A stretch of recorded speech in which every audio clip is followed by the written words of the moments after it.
Hello guys. In this video, I thought of talking about some ethics. You know that as Sri Lankans, we are very good at talking about ethics, but we don't implement it. We are very bad at implementing ethics, yet we talk about them. Okay. Now, in this video, I thought of talking about this based on two examples, two recent incidents. One incident that you know very well. Okay. The other incident is one of my personal experiences that I faced yesterday. I'll start from the first incident. Actually, it's not an incident. We know that a few days ago, a walk for the peace was held in Sri Lanka. It was started from Dambulla and ended in Colombo in front of Independence Square. It was led by one of the venerable Theros from Panyakar of Vietnam and a group of his Buddhist monks came from Vietnam. I think most of them are from Vietnam. They had started it from America, from USA, and secondly they came to Sri Lanka, and the walk was very successful.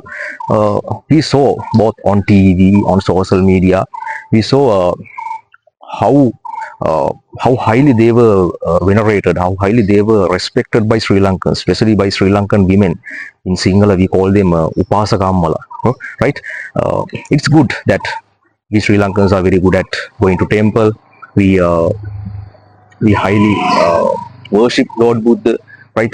We follow Lord Buddha's teachings, right? Now today is now the day. Now when I record this video, today is also a Poya day, so most of Sri Lankans must be at temple, right? So it's a different thing.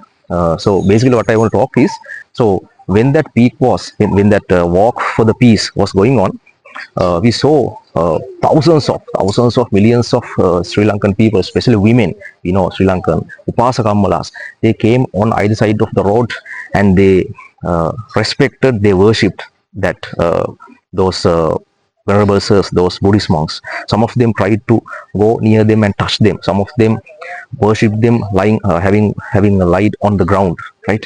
Various things happen. Some of them tried to offer them various things like flowers, then atapirikara, right? Then various things. In some videos, I saw some women trying to give them some envelopes. I think there may be money or some valuable things. However, it's a useless thing because giving such material things, or it can be money or any other gifts, giving material things to such Buddhist monks is useless, because those Panyakar Thero of Vietnam and his group of Buddhist monks have exceeded those things. I think sometimes they might have attained arahathood or some kind of status, right? So it's very useless giving or offering those material things to Buddhist monks, those who have exceeded those desires of life, right? It's crystal clear that they may have exceeded those desires. So offering or giving things to such pious people or pious Buddhist monks is a useless thing, right? The thing that I want to highlight is, one very important person, very strange, not a person, an animal, very important animal came with them. That animal is a dog and its name is Aloka. The last day of the, actually not the last day, I think the day before the last day, when those Buddhist monks came to Kalaniya temple, we saw most of the Buddhist women or Upasakammalas who had gathered at Kalaniya temple tried to touch him, and they said sadhu sadhu. They tried to worship him. I think it's a useless thing. It's an animal, right? It's an animal. It may be some kind of a pious animal, but there is no use in worshipping or trying to giving special respect to such an animal. But we saw it. So the thing what I want to say is, our most of the Sri Lankans are under the impression that nirvana or nibbana can be attained through shortcuts, right? Personally, I believe there are no shortcuts to attain nibbana. As Buddhists, our prime motive, our final aim is attaining nibbana or nirvana. But it's sad to say that most of our Sri Lankan, especially women, okay, these Upasakammalas are under the impression that nirvana or nibbana can be attained through shortcuts. So I think those are the ones who try to worship and respect those Aloka, the animal. It's a useless thing, right? However, our Sri Lankans are very good at talking about ethics, yet they have failed to follow them. I told you, second incident is yesterday. I faced this incident when I was going towards Kadawatha to attend one of my classes. A few seconds before I reached there, a road accident had happened. It's a kind of a fatal accident. One boy who had come on a motorbike, he had having stopped it uh, on the road. He was on a call, and a small lorry, like a mini lorry, like a demo batta, which came at a hectic speed from the other side, uh, having hit him, and he was run over. Actually, he was run over by the lorry, and the lorry had gone down a precipice with the boy, with both the bike, the lorry, and everything had gone down the precipice. So the boy was critically injured. Some people went down the precipice, and the boy was taken up. However, his face was covered with blood, and his entire body was covered with blood, and he was unconscious. I don't know whether he was dead or not. However, he was critically injured. The lorry driver was also taken up. So the boy who was on the bike, we wanted to take him to hospital. I also stopped there, and we tried to stop a vehicle. It can be a van or a lorry, to take him to hospital. I'm very sad to say, I'm quite regretted to say that it took us about 15 minutes to stop a vehicle.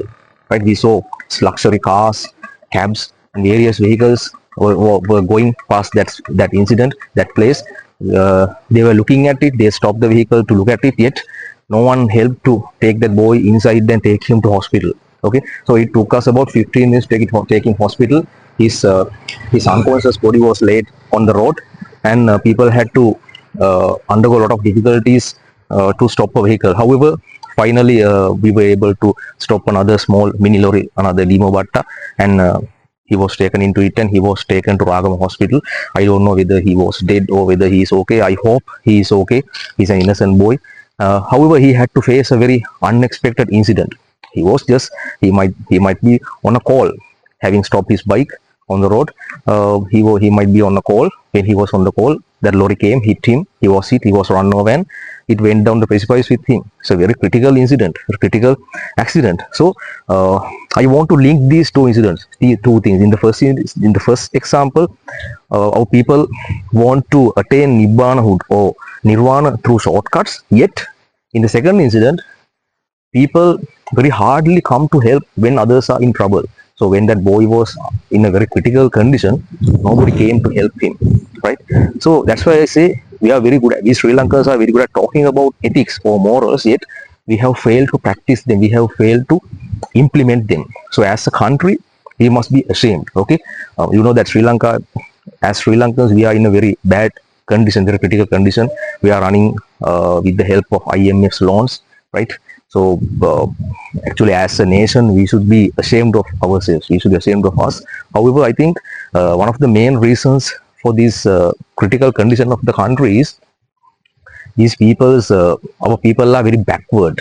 They think that they are well developed, and they are very pious. Yet this piousness or this spirituality or good morals are only, we can see only them in their mouths. They talk about them, yet they don't follow or they don't implement. So this is what I wanted to talk in this video.